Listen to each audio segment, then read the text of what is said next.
I'm Dr. Zach Vallandingham. I'm board certified in family medicine and sports medicine. I work out at Salem Regional Medical Center in the orthopedics and sports medicine department. I'm here with one of the PGA pros at the links at Firestone Farms, Mike Ferranti, and we're going to talk a little bit about how to prevent injuries in the golf swing today. So mobility, a little warm up before the golf swing. So the golf swing involves a lot of different joints throughout the body, from the shoulder, the wrists, hands, and especially the low back and the knees as well.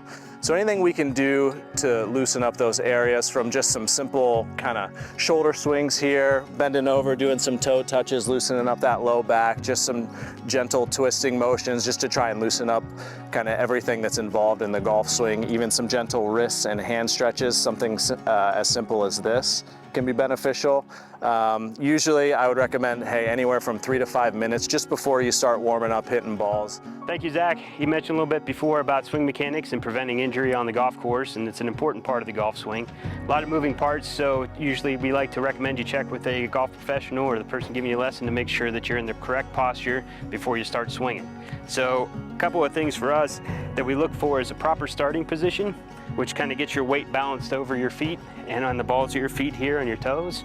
Good flex in your knees, and then a slight bend in the hips. So this position gets the weight kind of balanced and gets you ready for your swing. Postures that carry too much lean puts a lot of stress on your back, or too much crouch can use some different muscles in the swing that can cause injury later on. So Mike, as the pro out here at the links at Firestone Farms, what are some common complaints or aches and pains that you might see that golfers come off the course with after 18 holes? Yeah, so 18 holes is it's a lot of swings out there on the golf course. So we do get some people coming in, usually have some tightness or some soreness in their back. That seems to be the #1 most complained about version. So if there's anything they can do to prevent that, we can get them rolling. Sure. So to help prevent some low back injuries, there are a couple different things we can work on. A lot of times we'll talk about core strength in the golfer. So having a strong core not only helps the golf swing, but really just helps us out in day-to-day life. Keeping the hamstrings really nice and flexible. So as a part of that mobility routine before the golf round that I talked about, we can add that into our day-to-day stretching routine, and that can be very beneficial as well. Furthermore, not just preventing low back injuries, but preventing other injuries such as upper extremity or lower extremity injuries, a general strength training program can be very beneficial as well.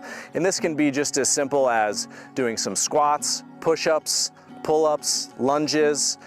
Now, Mike, in terms of strength training, what's one of the most important things that golfers can do from a strength training perspective to help prevent pain in the golf swing? Well, that's a good question. So from a golf swing standpoint, most of your power comes from your body.